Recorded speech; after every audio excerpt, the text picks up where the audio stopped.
The Iran-Israel conflict is a decades-long shadow war, a complex and multifaceted struggle that has shaped the geopolitical landscape of the Middle East.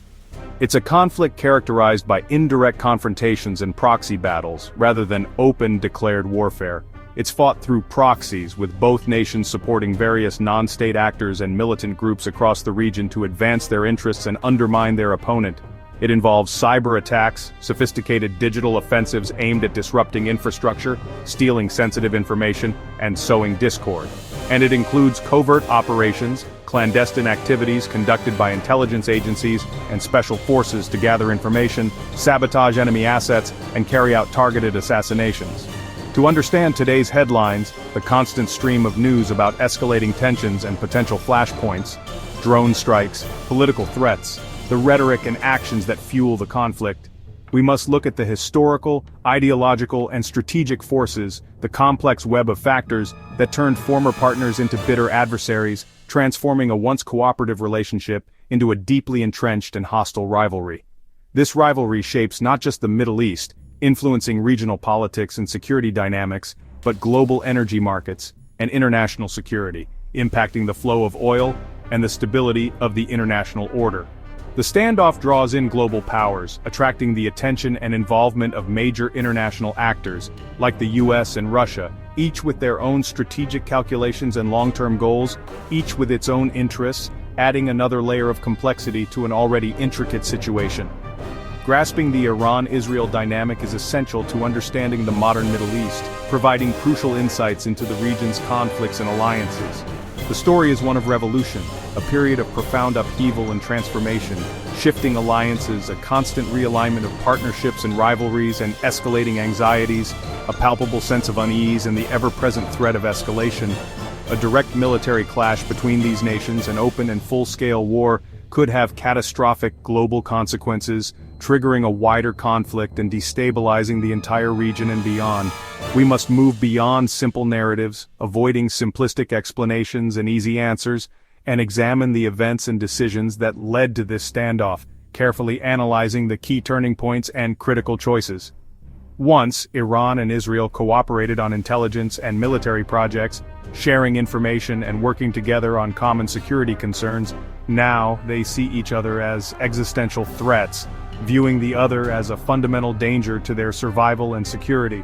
This is a story of clashing national identities and ambitions, a struggle for regional dominance and ideological supremacy, not just governments, but deeply rooted sentiments and aspirations within both societies.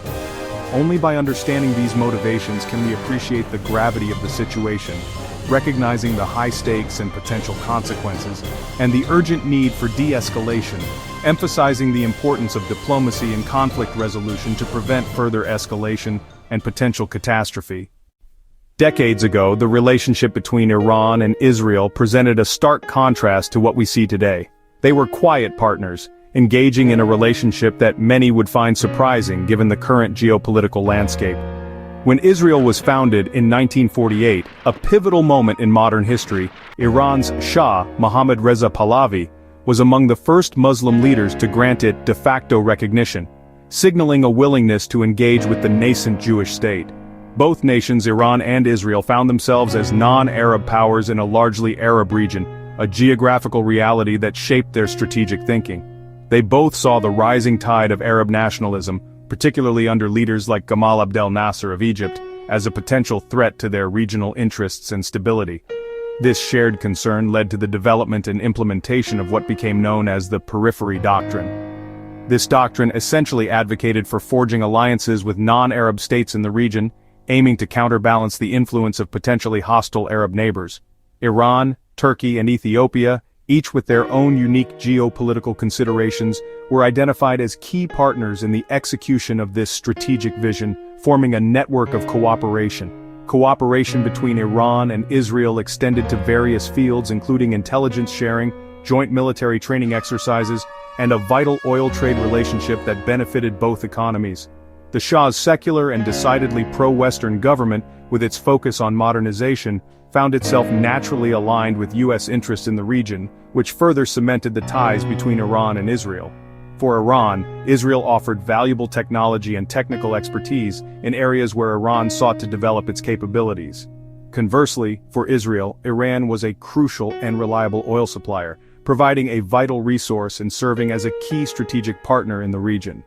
This partnership was primarily pragmatic in nature, driven by mutual interests rather than any deep ideological alignment. As such, the relationship was mostly conducted behind closed doors, carefully hidden from public view to avoid potential backlash. The Shah skillfully balanced these strategic interests with the ever-present need to consider public sympathy for the plight of the Palestinian people amidst the ongoing Arab-Israeli conflict. As a result, Iran never took the step of opening a full embassy in Israel, maintaining a delicate balance. Ultimately, the relationship was a calculated alliance primarily among elites within both countries, and did not represent a deep or widespread bond between the Iranian and Israeli peoples themselves. This fragile and carefully managed cooperation, however, would soon be tested in profound ways, by powerful forces and events that were largely beyond the control of either nation. The stage was set for a dramatic reversal of fortunes, a shift that would redefine the relationship between Iran and Israel for decades to come. The 1979 Iranian Revolution was a turning point, ending the Iran-Israel partnership overnight. The Shah was overthrown and Ayatollah Khomeini's Islamic Republic took power, radically shifting Iran's identity and foreign policy. The new regime viewed Israel as an illegitimate outpost of Western imperialism. Iran severed all ties, closed Israel's diplomatic mission, and handed it to the PLO. Khomeini labeled Israel the Little Satan, making opposition to Israel a core part of Iran's ideology. Economic and military cooperation vanished, oil shipments stopped. Iran's constitution now committed to supporting oppressed peoples, especially Palestinians. Israel lost a key ally and gained a determined enemy on its periphery. The revolution introduced a new force, political Islam, expansionist and uncompromising. For Iran's leaders, opposing Israel asserted their claim to leadership in the Muslim world. The revolution didn't just end a friendship, it created an enduring ideological chasm. After the Iranian Revolution in 1979, the nation underwent a significant shift in its foreign policy. To project power and influence beyond its borders, Iran adopted a proxy strategy, becoming a key element of its regional ambitions. This involved building a network of militant allies across the Middle East, carefully cultivating relationships with non-state actors who shared similar ideological goals and strategic interests. This axis of resistance stretches from Lebanon and Syria, forming a contiguous arc of influence. It extends to Iraq, Yemen, and encompasses the Palestinian territories, solidifying Iran's presence in these critical regions. Its most powerful proxy is Hezbollah in Lebanon, a group that has become deeply embedded in Lebanese society and politics. Hezbollah was created with Iran's help, receiving substantial financial, military, and logistical support over the years. It is now a formidable force on Israel's border, posing a significant security challenge. Hezbollah acts as Iran's deterrent and forward base, providing a strategic advantage in the event of a conflict. It possesses a vast arsenal aimed at Israel, including rockets and missiles capable of reaching deep into Israeli territory. Iran also supports Palestinian groups like Hamas, the de facto ruler of the Gaza Strip, and Islamic Jihad, another prominent militant organization operating in the Palestinian territories. Iran is providing weapons and funding for their fight against Israel, bolstering their capabilities and enabling them to carry out attacks. This keeps Israel under pressure on multiple fronts, stretching its resources and forcing it to contend with threats from various directions.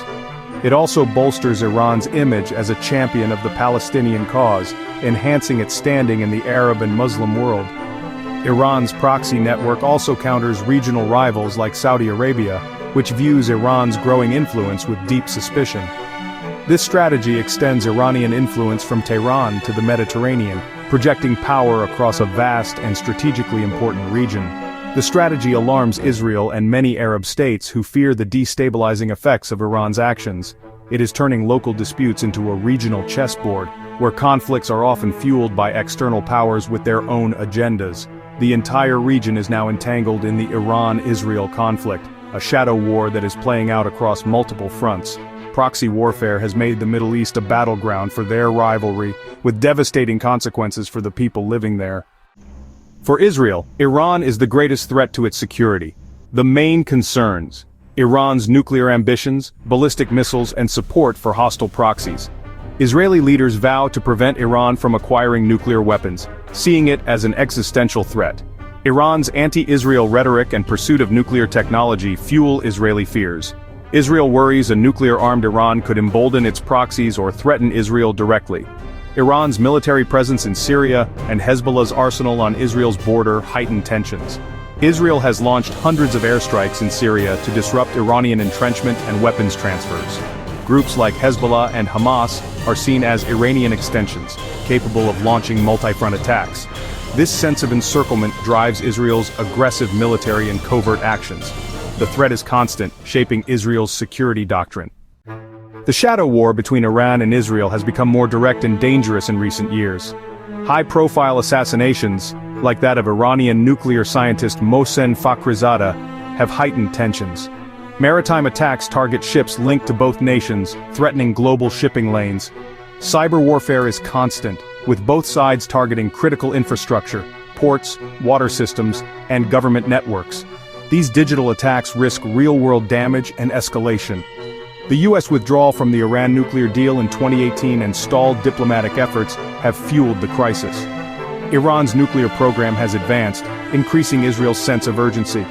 The combination of military strikes, covert operations, and diplomatic deadlock has created a volatile environment. The risk of open conflict is higher than ever. The Iran-Israel conflict is a global concern, not just a regional one.